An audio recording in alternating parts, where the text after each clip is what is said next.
Bangla Islamic লেকচারে সবাইকে স্বাগতম। নামাজে ধ্যান ধরে রাখার জন্য সদিচ্ছা ও আগ্রহ যথেষ্ট। ধ্যান হলো নামাজের প্রাণ। সূরা মুমিনুরের ২য় আয়াতে মুমিনদের প্রথম বৈশিষ্ট্য হিসেবে বলা হয়েছে তারা ধ্যানের সঙ্গে নামাজ পড়ে, অর্থাৎ নামাজের ভেতরে তাদের মন অন্যদিকে ছোটাছুটি করে না, বরং তাদের মন নামাজের ভেতরেই নিমগ্ন থাকে। নামাজের শুরু থেকে শেষ পর্যন্ত মহান আল্লাহর ধ্যান ঠিক রেখে নামাজের ভেতরে নিজের মনকে নিমগ্ন রাখা শুরুতে কিছুটা কঠিন মনে হলেও চেষ্টা অব্যাহত রাখলে সহজ ও সম্ভব। এজন্য কয়েকটি উপায় অবলম্বন করা যেতে পারে। প্রথমেই আসে নামাজের প্রস্তুতির কথা। নামাজের বাহ্যিক প্রস্তুতির কথা আমরা সবাই জানি ও মানি, যেমন পবিত্রতা অর্জন করা, সতর থাকা, কিবলামুখী হওয়া ইত্যাদি। কিন্তু নামাজের জন্য বাহ্যিক প্রস্তুতির সঙ্গে সঙ্গে মানসিক প্রস্তুতিও নিতে হয়। নিজেকে প্রশ্ন করে মনে মনে ভেবে নিজেকে নামাজের জন্য প্রস্তুত করতে হয়। নামাজ দাঁড়ানোর আগেই আপনি নিজেকে প্রশ্ন করুন, আপনি কি করতে যাচ্ছেন, কেন করতে যাচ্ছেন, আপনি কার সামনে দাঁড়াতে যাচ্ছেন, তার সঙ্গে আপনার সম্পর্ক কি, তার ক্ষমতার পরিধি কত। এই নামাজ দ্বারা যদি আপনি তাকে সন্তুষ্ট করতে না পারেন তবে আপনার ক্ষতির পরিমাণ কত হবে। এ প্রশ্নগুলোর উত্তর মনে জাগ্রত রেখে মুখে আল্লাহু আকবার বলে নামাজ শুরু করুন।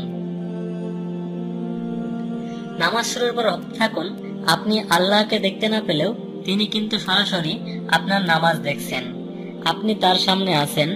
আরো ভাবুন, হতে পারে এটাই আপনার জীবনের শেষ নামাজ। নামাজের প্রতিটি শব্দ খেয়াল করে উচ্চারণ করুন। যদি ইমামের পেছনে থাকেন তবে ইমামের উচ্চারিত প্রতিটি শব্দ খেয়াল করে শুনুন। যারা আরবি বুঝেন তারা অর্থের প্রতি লক্ষ্য রেখে প্রতিটি বাক্য শব্দ উচ্চারণ করুন এবং শুনুন। প্রতিটি শব্দের বক্তব্য সরাসরি বুঝার ও মন থেকে উপলব্ধি করার চেষ্টা করুন। যারা আরবি বুঝেন না তারা নামাজকে সুন্দর করার জন্য আরবি ভাষা শেখার চেষ্টা করুন। আরবি ভাষা শেখার জন্য আপনাকে অনেক সময় ব্যয় করতে হবে না এবং বেশি পরিশ্রমও করতে হবে না। একটা রুটিন করে নিন। নামাজে পঠিত আরবি বাক্যগুলোর কিছু কিছু প্রতিদিন অর্থসহ বুঝে শিখবেন। ধারাবাহিকভাবে এটা শুরু করুন। তাকরির, সানা, সূরা ফাতিহা সহ কয়েকটি ছোট সূরা, তাশাহুদ, দরুদ, দোয়ায়ে মাসুরার প্রতিটি শব্দের অর্থ শিখুন। বাক্য পূর্ণ হলে বাক্যের অর্থ বুঝুন। প্রতিদিন 5 মিনিট করে সময় ব্যয় করলে মাত্র 1 বছরেই নামাজের পঠিত বাক্য ও শব্দগুলোর অর্থ আপনার জানা হয়ে যাবে। একজন শিক্ষিত মানুষের এই কাজটি খুব কঠিন কিছু নয়, শুধুমাত্র আপনার সদিচ্ছা ও আগ্রহ যথেষ্ট। অর্থের উপলব্ধি আপনার মনকে খুব সহজেই নামাজে নিমগ্ন রাখবে। মনের ছোটাছুটি বন্ধ করার জন্য আপনি নিজেই আপনার মনকে শাস্তি দিন। এক্ষেত্রে আপনার মনকে 2 ধরনের শাস্তি দিতে পারেন। 1, আপনি মনে মনে প্রতিজ্ঞাবদ্ধ হন, মন যদি নামাজের বাইরে ছুটে যায় তবে মন ছুটে যাওয়া প্রতি রাকাতের জন্য এত টাকা করে দান করব। টাকার পরিমাণ এমন হতে হবে যা দান করা আপনার জন্য সম্ভব কিন্তু কষ্টকর অবশ্যই, যেন আপনার মন কষ্ট পায়।